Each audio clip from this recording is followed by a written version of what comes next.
Inilah video amatir yang merekam detik-detik warga mengenakan baju loreng dan baret mengatasnamakan Gerakan Aceh Merdeka atau GAM saat meminta jatah bantuan dari kapal pengangkut. Menanggapi video viral tersebut, Gubernur Aceh Muzakir Manaf meminta semua pihak untuk tidak melakukan hal-hal yang menghambat distribusi bantuan bagi korban banjir bandang dan longsor di Aceh. Sudah tidak ada laporan. Kalau ada, saya tidak jelas tidak. Selain itu, Gubernur Aceh Muzakir Manaf meminta kepada aparat untuk tindak tegas oknum aparat GAM yang mencegat bantuan bagi korban bencana. Dari Aceh Besar Aceh, Yukri Syarifuddin, iNews melaporkan. Buntut perjalanan umroh di tengah bencana yang melanda daerahnya, Bupati Aceh Selatan Mirwan MS akhirnya terkena sanksi. Mirwan diberhentikan sementara selama 3 bulan. Keputusan ini disampaikan Menteri Dalam Negeri Tito Karnavian. Tito menyebut Bupati Mirwan telah melanggar undang-undang tentang pemerintahan daerah karena telah melakukan perjalanan luar negeri tanpa izin Menteri Dalam Negeri. Mirwan pun diberhentikan sementara selama 3 bulan dari jabatannya.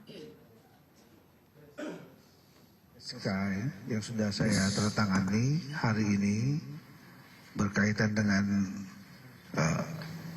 Bupati Aceh Selatan, yaitu SK yang pertama mengenai pemberian sementara selama 3 bulan pada saudara Haji Mirwan MS SIM SOS sebagai Bupati Aceh Selatan Provinsi Aceh hasil pemilihan kepala daerah serentak tahun 2024 ya, untuk masa jabatan 2025-2030. Yang bersangkutan diberhentikan ya, berkaitan dengan hasil pemeriksaan dari Itjen sudah terjadi pelanggaran ya. Pasal 76 ayat 1 huruf I Undang-Undang Nomor 23 tahun 2014 tentang pemerintahan daerah. Ya, diantaranya lah melakukan perjalanan ke luar negeri tanpa izin menteri, dalam inilah Menteri Dalam Negeri. Di situ sudah diatur dengan spesifik di pasal 77, ya, yaitu ancaman sanksinya adalah pemberhentian sementara selama 3 bulan.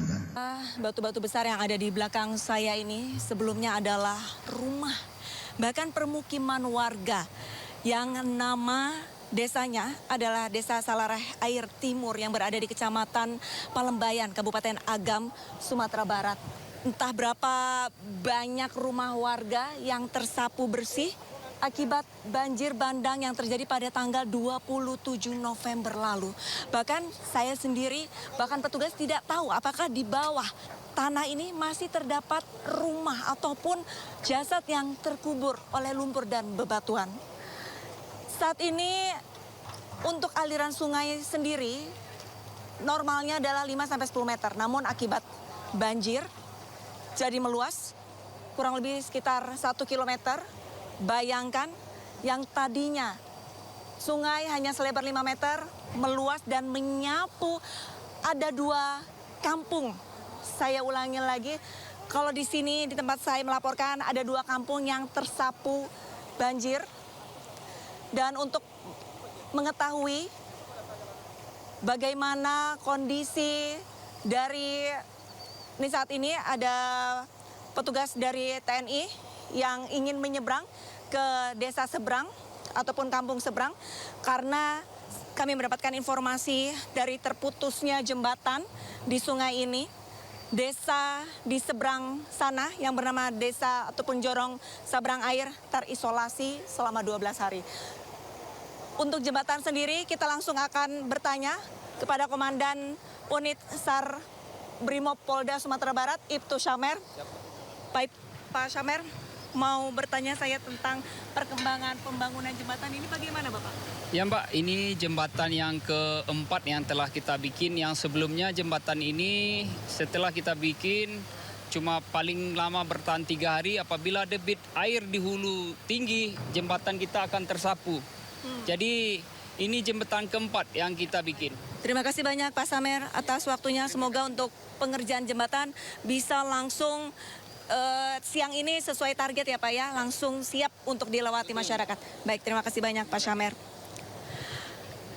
Pemirsa, selain pembangunan jembatan, petugas juga masih fokus untuk melakukan pencarian korban. Untuk data sementara kurang lebih ada 240 orang yang menjadi korban dan ada 156 korban meninggal dunia. Dari Kecamatan Palembayan, Kabupaten Agam, Sumatera Barat, Arlista Hadi, Leman melaporkan untuk iNews. Pemirsa, kisah pilu kembali datang dari korban banjir bandang dan longsor di Pidie Jaya, Aceh. Seorang warga bernama Nursida asal desa Meunasa jadi saksi saat rumahnya hancur dihantam air bah dan kayu besar.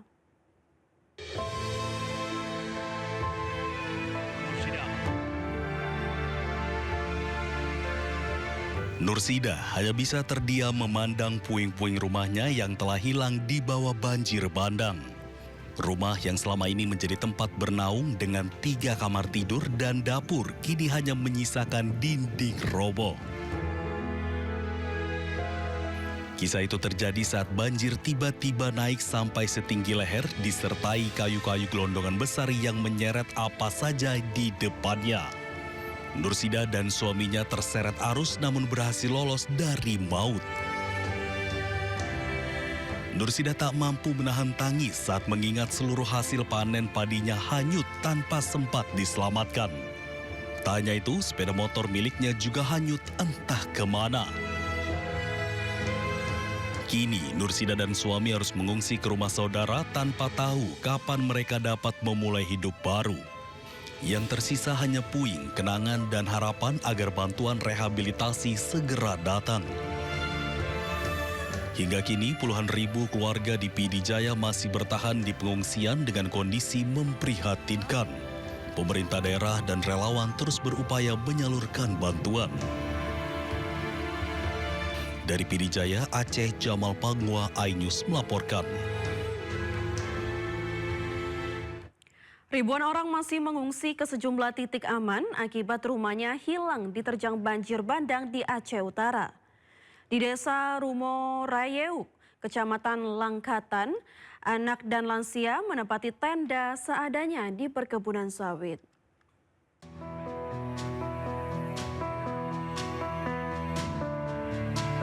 Ratusan jiwa terpaksa bertahan di tenda pengungsian yang dibangun swadaya masyarakat di perkebunan sawit Desa Rumo Rayeuk, Kecamatan Langkahan, Aceh Utara. Hampir 2 pekan mereka bertahan di tenda seadanya karena rumah mereka hilang diterjang banjir bandang pada 26 November lalu. Mereka menyambung hidup dengan bantuan swadaya masyarakat. Sejumlah dermawan membantu logistik dan obat-obatan. Kini korban bencana banjir bandang hanya bisa pasrah dengan kondisi yang sangat memprihatinkan. Bahan kalau swadaya masyarakat, bantuan dari masyarakat, beras, seperti layaknya pangan biasa lah. Cuma yang nggak ada ikan ya, kelambu, selop, berarti selop berarti mesin ya. Kalau memang kita perlukan di sini genset satu ya. Desa Rumo Rayeuk, Kecamatan Langkahan merupakan desa terparah terdampak banjir. Sementara seluruh rumah yang berkonstruksi kayu hilang diterjang banjir bandang. Dari Kabupaten Aceh Utara, Armia Jamil, iNews melaporkan. Viral diduga anggota GAM adang bantuan bencana banjir dan tanah longsor. Gubernur Aceh meminta aparat tindak tegas oknum anggota GAM.